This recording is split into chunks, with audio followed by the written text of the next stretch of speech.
What's up, guys? Sand7 here, and yeah, there it is, Niggy and friends. Gotta love it. Finally spelled the base out. But first, take a look at this. This is our first soldier right here. Well, hi y'all, AJ, better known as Tim. First soldier, and I figured what better video to open with this absolutely incredible Dungeon 8 run of his. Sent this video to our guild chat line. I was like, wow, are you kidding me?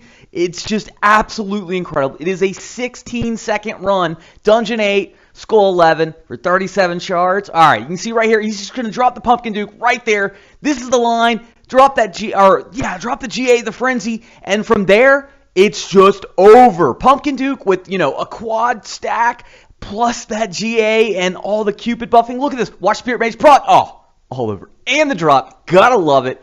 What an absolutely incredible run. You can see right there, there's base. All right, let's go ahead and get back to it because this video is really all about dungeons and Dungeon 8 because, well, my Pumpkin Duke needs to go up. Now, you see right there, White Knight Smurf Guild. That's where my second account is going to be going. And I'll have a video for you later with a new base on there for the competition that we are running in Niggy and Friends. But, all right, first, Pumpkin Duke. Got to get him to 6 and 9. Getting that skill up is really, really crucial. And I'm so close right there. And I was like, I'm going to go farm some dungeons. It's been a while. I've been bad about getting to the dungeons. Just haven't had time. You can see right there, well, I don't have too many shards, so we're going to just pop in here. What I'm going to do is instead of doing the same dungeon over and over again, which just gets boring, I'm going to do just some different dungeons. And I've heard that IGG has confirmed that the shard drop rate is lower when you do the same dungeon over and over and over again. All right, so I'm going to do some different dungeons. Basically, I got 6 of them here for you,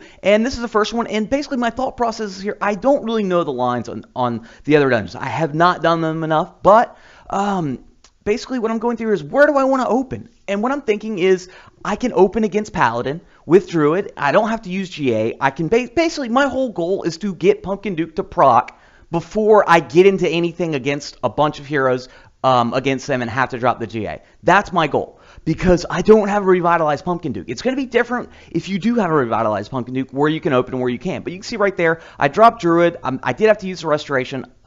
And then as soon as I get through, Pumpkin Duke had already procced. I get to drop the GA right there when the other heroes came out. And from there, Pumpkin Duke's going to go off. And I almost lose him here, but he gets by. No worries. And once Pumpkin Duke gets that stack going, that Celebrate stacked up, I mean, it's just over. You can see right there the rest of the base. There are no heroes left, and it's just mop-up time. We're just going to run around in a circle all together and take care of it.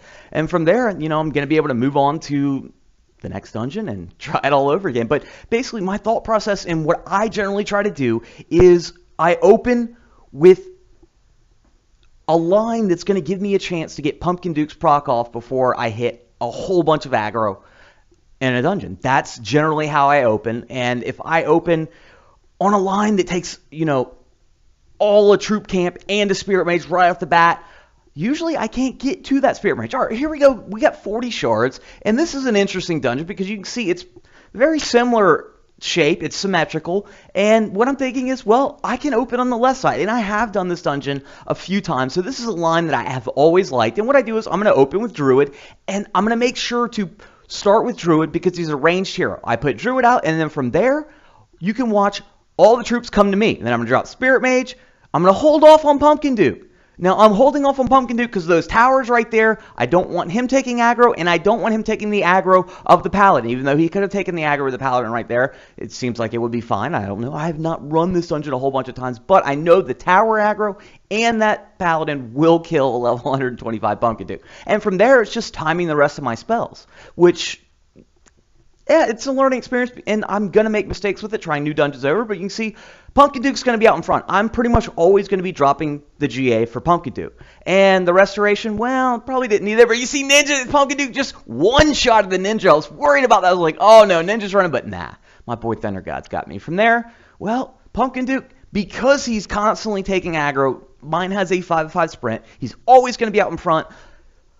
But he is going to be stacking that buff constantly. So as long as I can keep him alive, my boy right there, well, he'll take care of business. No drop on that one, but that's all right. Let's go ahead and grab the 2 spells because it's definitely most efficient to find dungeons you can do with just Restoration and just GA. And we're just head back in here and, well, basically just pick another one. And the 37 shard dungeon, yeah, this is the dungeon I generally do. And like I said, I can't drop, because I don't have a relight Pumpkin Duke, I can't drop in that corner right there where 10 was able to drop. Basically, if I do there, all my heroes end up dead very quickly, because I need the extra time to get my Pumpkin Duke to his Celebrate. You can see right there, almost there, the GA drops, and from there, that Celebrate's going to get off, and I'm fine once that Celebrate gets off right here. All good. Now, I do have to use a Restoration here occasionally. I never had to before the last Might update, which it's just kind of weird how some of it changes, but it happens, so no big deal. You know, a Restoration here and there is not a big deal. 6,000 gold. And from there, well, I'm going to just go ahead and clean up the rest of this dungeon. Spirit Mage is going to proc and just about kill everything as usual. And do get the drop. Very nice. Now, another thing. If you're wanting to get shards, if you're wanting to level a hero up, basically, instead, you know, you're thinking, well, I'm just going to roll a bunch of gems and get... No, the most efficient way to get shards is to use the gems on gem refreshes. You basically... I'm going to get, what is it, 112 shards in 10 minutes. This was my dungeon session. 112 shards, 10 minutes, just rotating dungeons. Because once you are able to farm a few different dungeons, you can start rotating them. Now, in this one, what I'm thinking is, where can I open with Pumpkin Duke and get that Celebrate off? And what I was thinking is, well, I can open on the top. I can just, there's, you know, I don't need to drop Druid in yet. You know, there's not a ton of towers. He's not going to be taking aggro from that. So I go ahead and drop my 2 buffing heroes. And what I'm going to do is just wait till right before they're both of them about to proc, get everybody else in. Now we're all in, all the stacks, you know, all the buffs going off. Drop the GA with the heroes coming in as soon as they take aggro right there. And from there, well, I'm just going to be timing the Restoration. Spirit Mage just getting eaten alive by Thunder God on the bottom. And, well, line chat, not too many notices going off lately, which has been nice. But, all right, there we go. From there, well, it's just mop-up time. Because once the heroes are gone, you see on the bottom, I saw Pumpkin Duke, I was like, oh, I'm going to lose him, but no. Thunder God. Gotta love that stun, right? So, well, it's mop-up duty from there. Got a couple more for you, I think. I believe it's 2 more. And basically, it's going to be the same philosophy where I'm finding a line where I can basically drop everybody and get that Pumpkin Duke Celebrate going. All right, now here we go on this one. I was thinking about dropping low, but I have lost all my heroes a few times while dropping low and haven't perfected it yet. This is one that I was doing a long time ago, dropping high and using Frenzy.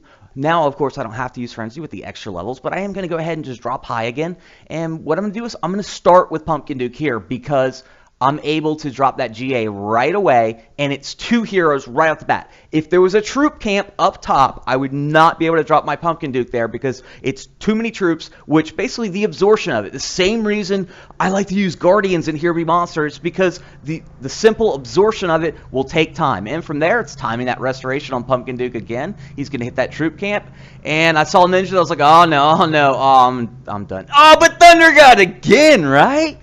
Wow, he was just saving my ass the whole time when I was doing these dungeon runs, because I wasn't even planning on doing a video on this recording. I just happened to turn the recorder on, and well, they started doing, or basically, I just went through the dungeons pretty easily, and I was like, okay, well, this seems like a good video. Perfect to open with 10 being the first soldier for Niggy and Friends to show his dungeon run. So, worked out. All right, well, I've got one more for you, I believe. This is the last one, and well, this is actually maybe I have one more. Yeah, I actually got 2 more for you. Or do I? I don't know. Hold on, guys. I do apologize. All right, so there we go. We're going to go ahead and move into this one, 36, and this is the last one. This is a dungeon I used to also do as well and use Frenzy, and I would always open up top. Well, battery dying as usual, but my strategy here is the really important thing to do is when I drop Druid, I have to wait to drop my other heroes. Because of my melee heroes, if I drop them too early, they're going to run out closer to that troop camp right there and pick up Ninja and Paladin too early. By waiting, Ninja and Paladin come out later, my Celebrate's already going, I drop that GA, and, well, just clean up from there. Except on this one, unfortunately, I lose a couple heroes, but I got lucky not to lose everyone.